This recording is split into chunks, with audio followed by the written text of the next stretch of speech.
Good morning बच्चों। आज हम कक्षा 12वीं का गृह विज्ञान पढ़ेंगे और गृह विज्ञान में इकाई 6 जिसमें भोज्य या खाद्य पदार्थों का संरक्षण पढ़ेंगे। अब हम देखेंगे कि खाद्य संरक्षण क्या होता है।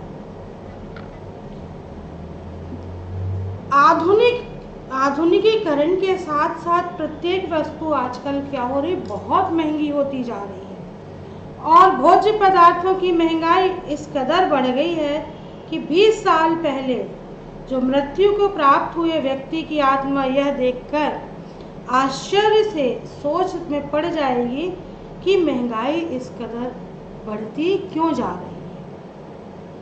साग सब्जियां, फल, राशन, मेवे, तेल आदि के भाव आजकल क्या हो रहे, आसमान छू रहे हैं।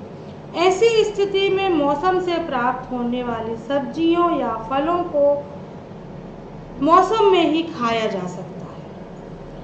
इसको अन्य मौसम में खाने की इच्छा के अनुसार ये बहुत महंगा पड़ता है और नमी, ताप एवं अनुकूल परिस्थितियां पाकर फफूंदी, बैक्टीरिया, सूक्ष्म जीव, खमीर आदि खाद्य पदार्थों को नष्ट कर देते हैं।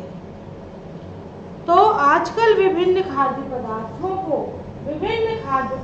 को कम या अधिक समय के लिए उबालकर, नमी हटाकर अर्थात सुखाकर धूप में सुखा देते हैं तो उनका जो जलीय अंश होता है वह समाप्त हो जाता है, या ठंडे स्थान में रखकर अर्थात ताप में कमी लाकर विभिन्न पदार्थ जैसे नमक, शक्कर, सिरका, रासायनिक पदार्थ मिलाकर धुआं दिखाकर एवं एक्सरे के प्रभाव से संरक्षित या सुरक्षित किया जाता है।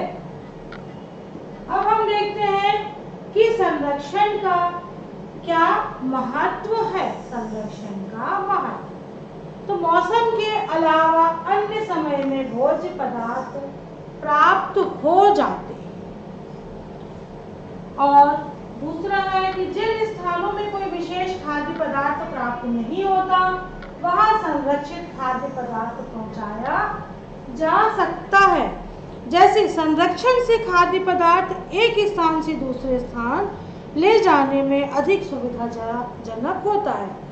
जैसे अगर हम दूध लें तो दिल्ली से रायपुर या जबलपुर लाने में जितनी परेशानी होगी उतना दूध पाउडर लाने में नहीं होगी, क्योंकि दूध पाउडर को हम संरक्षित करके उसको कहीं भी सुविधाजनक रूप से ले जा सकते हैं और वह अधिक समय तक उसका उपयोग कर सकते हैं।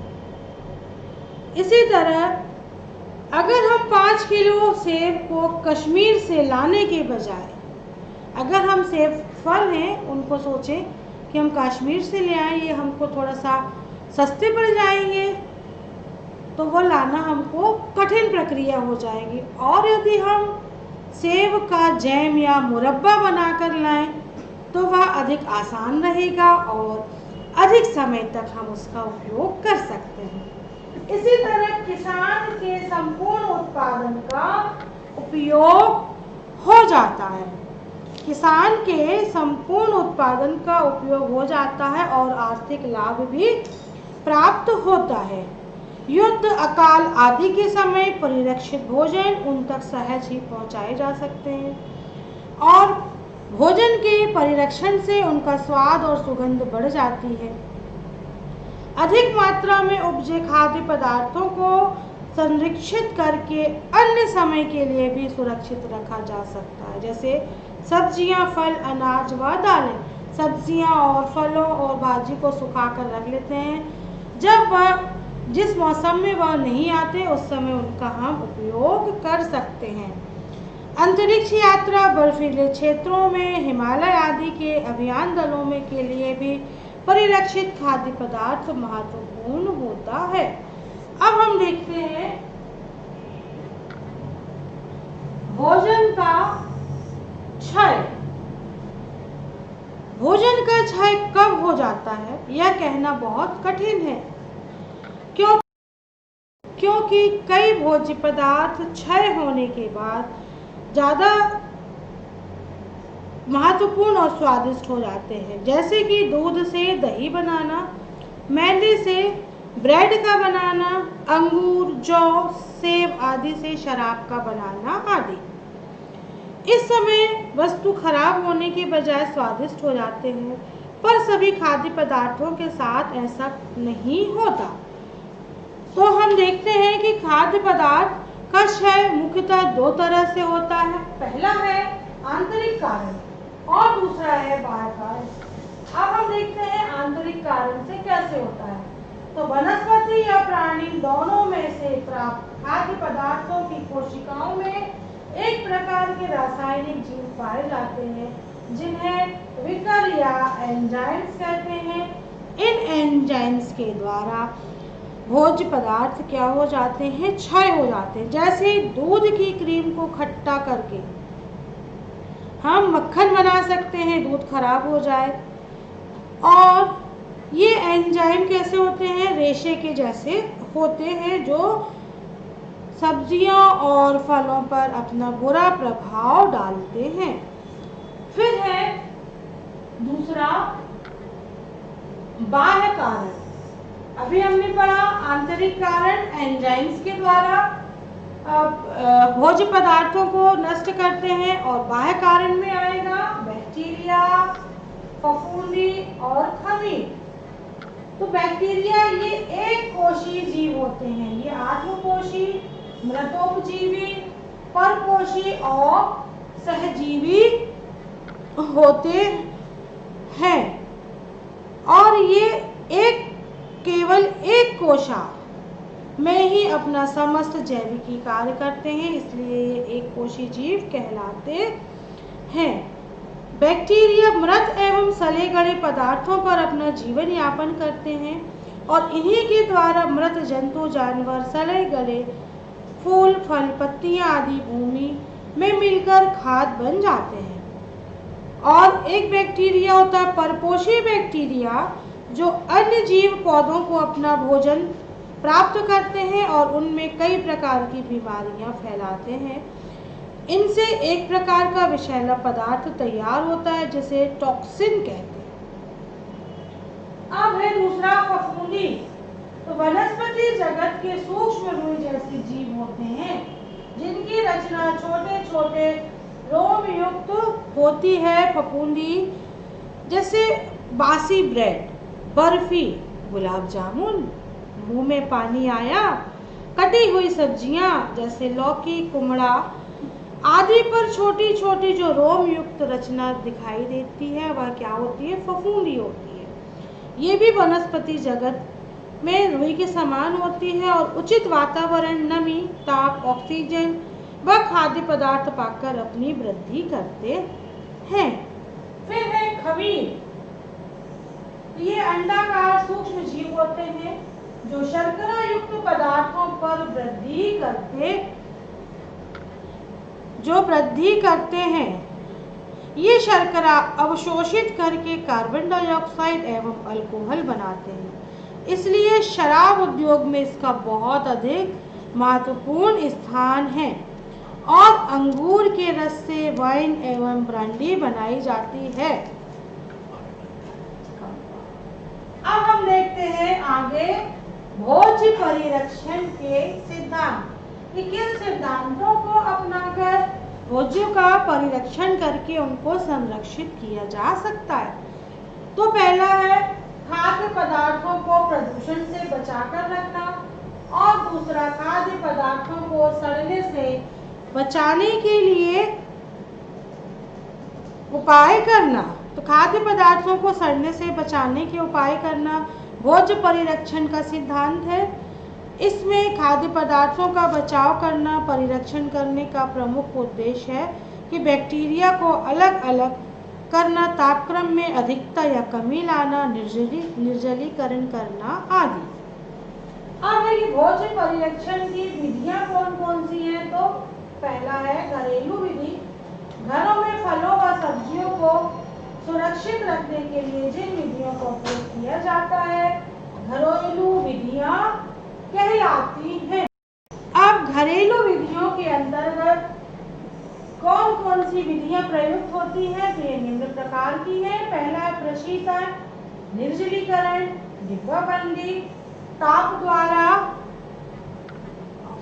अब हम देखते हैं प्रशीतन।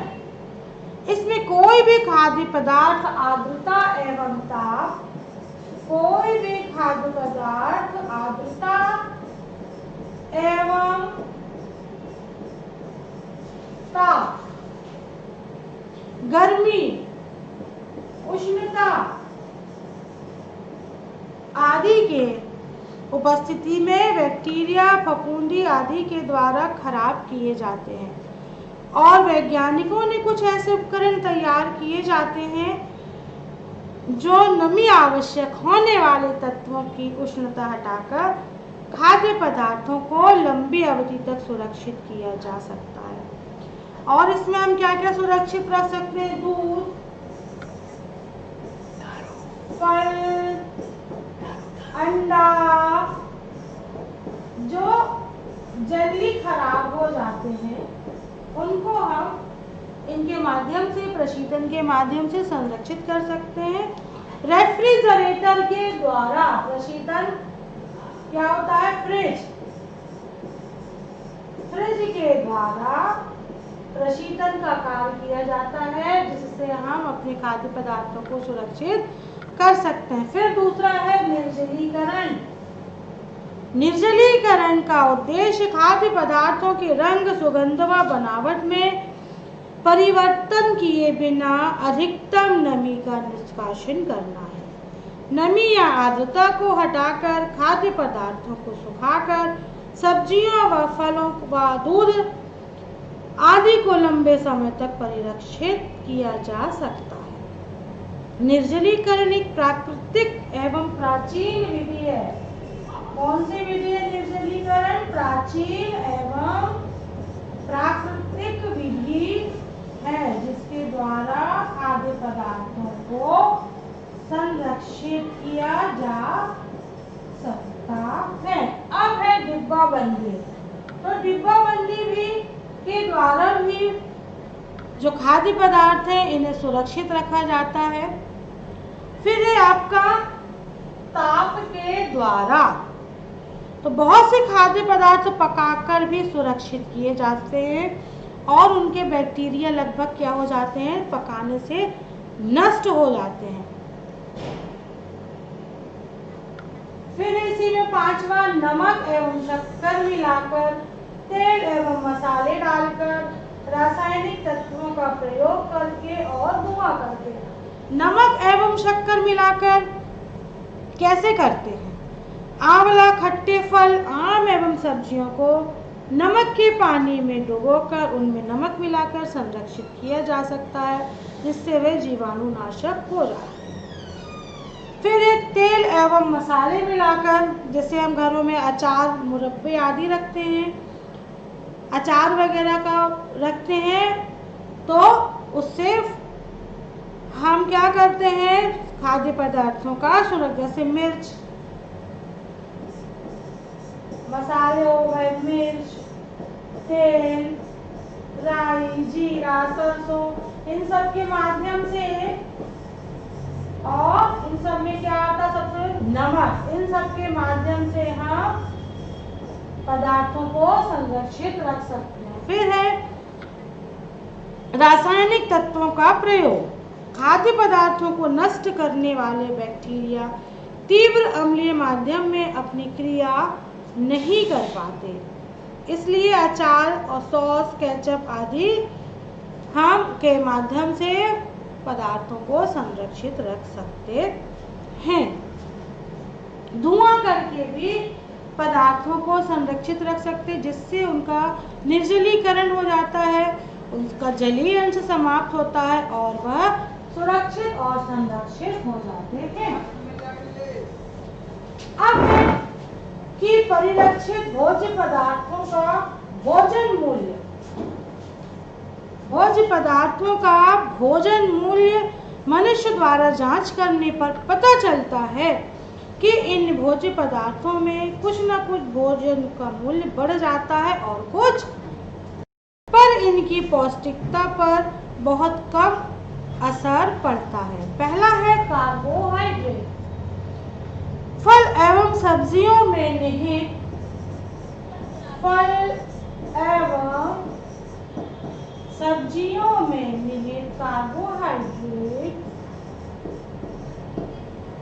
कार्बोहाइड्रेट्स पर संरक्षण क्रियाओं का कोई दुष्प्रभाव नहीं पड़ता। फलों की डिब्बाबंदी में डिब्बों में शरबत डाला जाता है, जिससे फल के शक्तिदायक गुण और अधिक बढ़ जाते हैं। फिर है प्रोटीन और वसा। यह खाद्यांश फलों में बहुत कम मात्रा में होने के कारण उन पर कोई विशेष प्रभाव नहीं डालते, किंतु प्रोटीन युक्त पदार्थों को अधिक देर तक उचित ताप पर रखने के कारण प्रोटीन के गुणों पर दुष्प्रभाव पड़ता है। डिब्बेबंदी से इन पोषक तत्वों पर कोई विशेष प्रभाव नहीं पड़ता। फिर है विटामिन। आधुनिक फल संरक्षण विधियों में विटामिनों की सर्वाधिक मात्रा बनाए रखने का प्रयत्न किया जाता है। जब कच्चे ही फलों का संरक्षण किया जाता है तो उसमें विटामिन नष्ट नहीं होते। जब फलों का मांस मछली को धुएं के द्वारा संरक्षित रखा जाता है तो उसमें विटामिन ए और सी सुरक्षित मिलता है। केवल खनिज तत्व नष्ट हो जाते हैं। कौन सा विटामिन? विटामिन ए और सी सुरक्षित मिलता है। सुरक्षित और खाली क्या हो जाते हैं? खनिज लवण जो होते हैं वह नष्ट हो जाते हैं। तो बच्चों, इन सबको आप इस वीडियो के माध्यम से और आपकी किताब में भी यही सब दिया है, आप अपनी कॉपी में इसको लिखेंगे, याद करेंगे और बहुत अच्छे से याद करना है, क्योंकि परीक्षा आपको देनी है और बहुत अच्छे नंबरों से आपको पास भी होना है।